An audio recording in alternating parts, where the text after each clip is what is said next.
O que vou revelar neste vídeo não deve ser confundido com mais uma das inúmeras teorias da conspiração que existem por aí, pois é totalmente baseado na Palavra de Deus e em fatos históricos idôneos e verificáveis. Este vídeo é dedicado a todos aqueles que colocam a busca pela verdade de Deus acima de placas denominacionais, de sectarismos partidários, de bandeiras ideológicas e de dogmas religiosos. Muito prazer, meu nome é Jorge Carvalho do Rosário e te convido a abrir a sua Bíblia em 1 Timóteo, capítulo 4, versículo 10.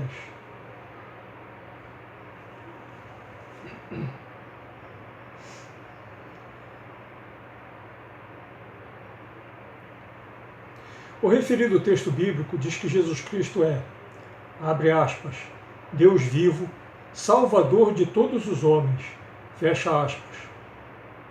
Agora vou provar para vocês que esse vídeo bíblico jamais foi devidamente estudado nas igrejas ou nos seminários de teologia em geral. Muitos escandalizados com isso dirão que estou louco, pois é justamente essa a verdade que mais pregam nas suas igrejas. Então eu lanço o desafio perguntando, será? Quero deixar bem claro que não fiz este vídeo com a intenção de brigar com ninguém, nem com nenhuma igreja, pois o verdadeiro cristão sabe que, abre aspas, a nossa luta não é contra o sangue e a carne, fecha aspas, Efésios 6:12.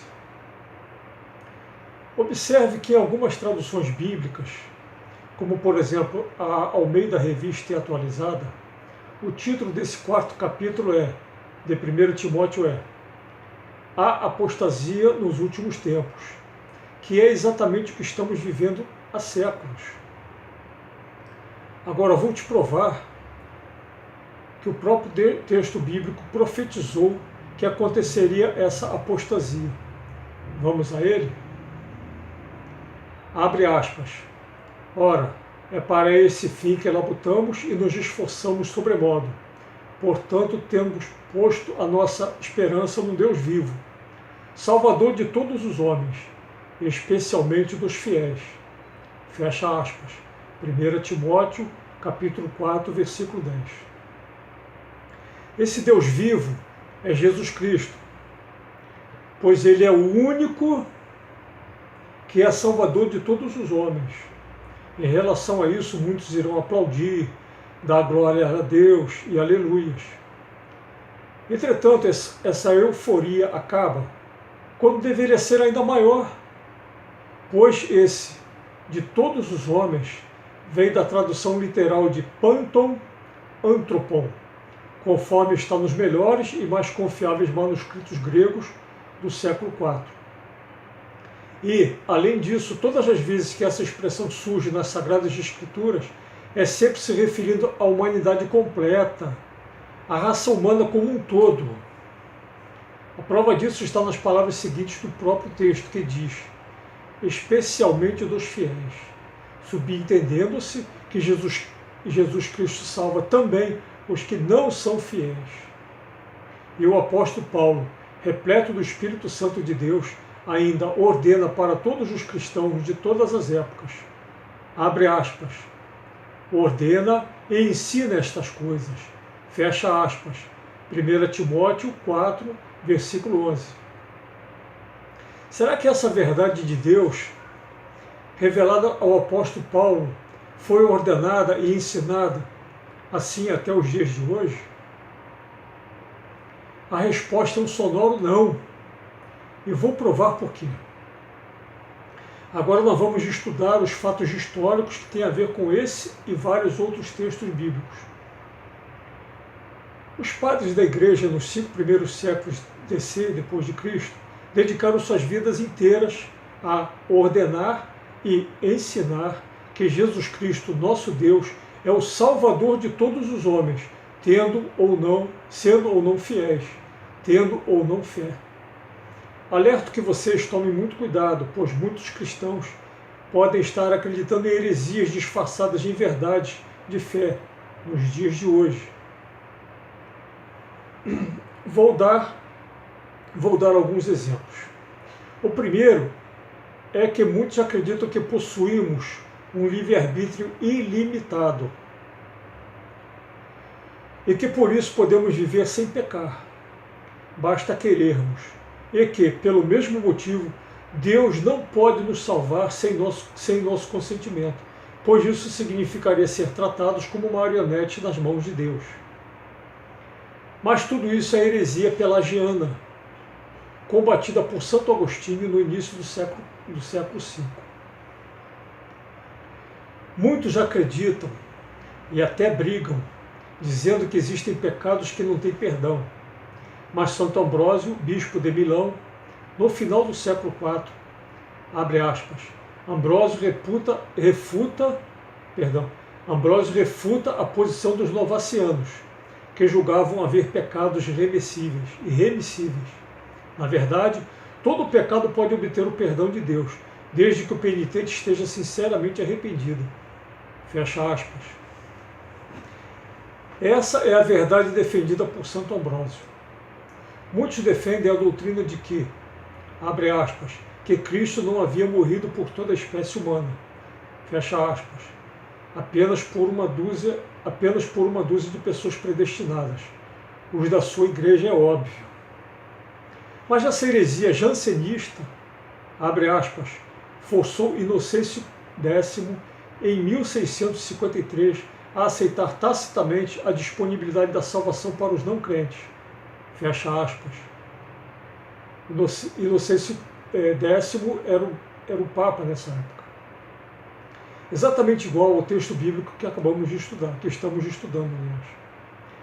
Para que quem se escandalizar com este estudo por causa de sua formação religiosa, faça um desafio de que investiguem minuciosamente a história do cristianismo nos 5 primeiros séculos e, especialmente, o que ensinaram os padres da igreja, que foram os maiores teólogos que existiram nesse período, e constatem o que realmente eles ensinaram.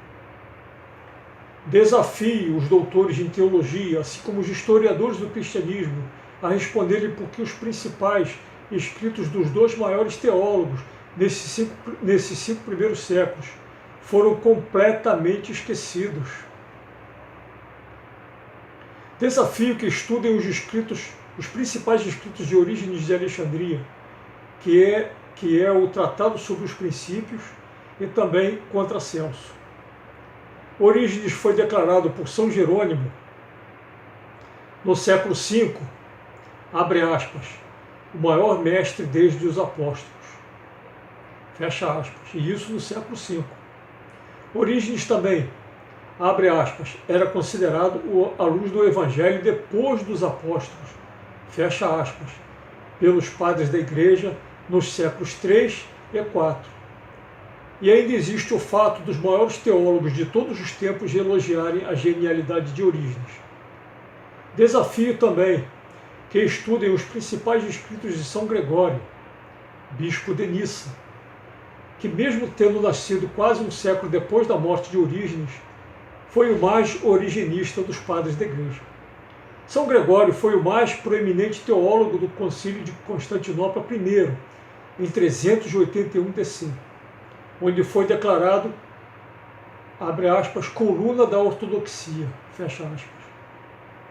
E, 4 séculos depois da sua morte, foi aclamado o pai, abre aspas, o pai dos pais da igreja, fecha aspas, no Concílio de Nicéia II, em 787 DC.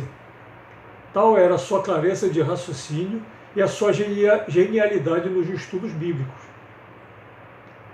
Desafio os doutores e mestres em História e Teologia a pesquisarem minuciosamente os principais escritos destes 2 gênios da teologia e a responderem honestamente porque foram condenados ao mais completo esquecimento.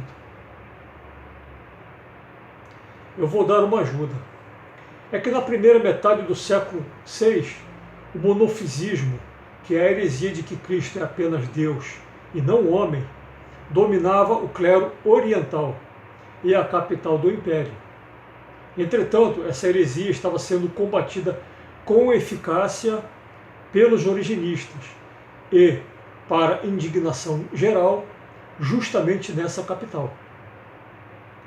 Isso enfureceu o imperador Justiniano, que mandou rechaçar tudo que lembrasse Orígenes, e pondo fim ao ordena e ensina essa salvação de todos os homens, igualando os homens maus aos demônios na condenação ao inferno por toda a eternidade.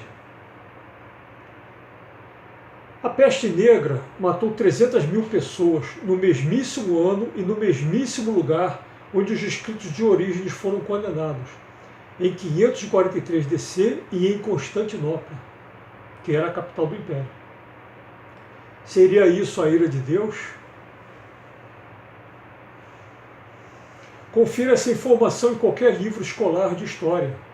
Os cristãos desconhecem completamente os fatos históricos dos crimes de Justiniano contra o Papa Vigílio, até que assinasse todas as decisões que tornariam em dogma de fé o absurdo de igualar os seres humanos aos demônios para poder condená-los ao inferno por toda a eternidade. São Gregório de Nissa, em seus 3 principais escritos, A Criação do Homem, a Alma e a Ressurreição, e A Grande Catequese, fez uma exegese bíblica muito mais profunda do que seu mestre, Orígenes, sobre a salvação de todos os homens. Ele não foi condenado por isso, mas desafio que me respondam honestamente porque seus principais escritos jamais são comentados nas igrejas ou nos seminários de teologia. Desafio novamente os doutores em teologia e os mestres em história do cristianismo a responderem porque esse dogma de fé jamais foi contestado por nenhum teólogo durante 15 séculos. É muito tempo. Jesus Cristo. Desafio que me respondam, porque quero saber, por que será que aconteceu essa apostasia nos últimos tempos? O desafio está em aberto e para ajudar posso fornecer uma bibliografia completa para que os interessados possam averiguar, pesquisar, constatar, tirar suas próprias conclusões e depois me procurem para conversarmos a respeito. Que nosso Senhor Jesus Cristo, nosso Deus e Salvador, nos ajude, pois existem dezenas de fatos históricos e textuais que os cristãos desconhecem completamente, mas precisam conhecer, conforme o próprio Senhor nos diz. Abre aspas. E conhecereis a verdade, e a verdade vos libertará. Fecha aspas. João 8, versículo 32.